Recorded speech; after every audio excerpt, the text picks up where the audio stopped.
इन मुद्दों पर राजनीति अगर होती है तो क्यों होती है? सवाल तो यही है ना सैयद असीम वकार, यही तो सबसे बड़ा सवाल यही है कि कर्नाटक से मामला शुरू हुआ, लेकिन इसकी सबसे ज्यादा जिस तरीके से चर्चा हो रही है वो उन राज्यों में भी हो रही है और इस मुद्दे को लेकर हो रही है कि चुनावों में ये मुद्दा होना चाहिए कि हम बहस विकास पर नहीं हिजाब पर कर रहे हैं।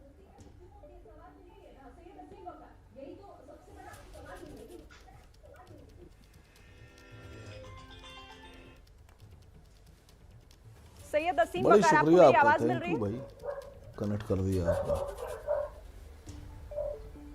चलिए, सैयद असीम वकार तक मेरी आवाज नहीं पहुंच रही, जैसे ही आवाज पहुंचेगी उनसे भी बात करेंगे। लेकिन हमारे साथ बीजेपी के प्रवक्ता सुधांशु त्रिवेदी जी भी जुड़ गए। सुधांशु त्रिवेदी, अगर आपने सुना हो साधना भारती को तो वो ये कह रही है कि इस विवाद को जन्म किसने दिया और कौन चाहता है कि इस मुद्दे को लेकर ध्रुवीकरण हो। बीजेपी सीधे आरोप आप पर लगा रही है।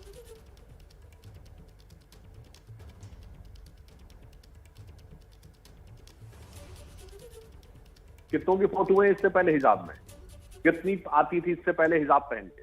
क्योंकि कैंपस फ्रंट ऑफ इंडिया नाम की संस्था जो परोक्ष रूप से पॉपुलर फ्रंट ऑफ इंडिया का टूल की तरह ऐसा माना जा रहा है, उसने आकर उन बच्चियों की जिनकी की सोशल प्रोफाइल पे फोटोएं अवेलेबल हैं जीन्स और टॉप में, अचानक उनको इंस्टिगेट किया कि तुम जाकर हिजाब में जाकर जाने की कोशिश करो। चलो वो तो कर्नाटक का लोकल मुद्दा था। उत्तर प्रदेश से सबसे पहले प्रेस कॉन्फ्रेंस में जवाब किसने दिया? प्रियंका गांधी जी ने। और बड़ी आश्चर्य की बात यह है कि प्रियंका गांधी जी हिजाब के सवाल पर तो जवाब दे दी, मगर उन्नाव में एक दलित बच्ची जिसकी की नृशंस हत्या करके लाश गाड़ दी गई, समाजवादी पार्टी के नेता के खेत में से मिली, उसके ऊपर बोलने के लिए उनके पास वक्त नहीं था। हिजाब को लेकर बोला। अब बताइए, अलीगढ़ में प्रदर्शन कौन कर रहा है? हम कर रहे हैं।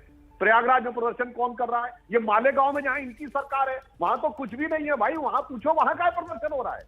महाराष्ट्र सरकार ने तो कोई आदेश नहीं निकाला है, तो फिर क्यों प्रदर्शन हो रहा है? इसका अर्थ बहुत साफ है कि कौन इसको मुद्दा बनाना चाहता है। हकीकत यह है कि विकास के नाम के ऊपर बहस करने के लिए विपक्ष के पास कुछ नहीं है। एक बिंदु और बता देना चाहता हूं, उसका प्रमाण यह है कि राहुल गांधी जी ने जयपुर में रैली की थी 1 महीना पहले। किस पे की थी? महंगाई के मामले में बोलने लगे, उत्तर प्रदेश के मामले में, और 10 मिनट तक हिंदुत्व में भाषण दिए। तो यह दर्शाता है कि विकास, महंगाई जिसको ये मानते हैं, अथवा कि रोजगार का विषय, इस पे बहस नहीं करना चाहते। केवल इसी तरह के विषयों के ऊपर करके ध्रुवीकरण के माध्यम से कुछ वोट मिल जाए, बस उसके लिए लगे।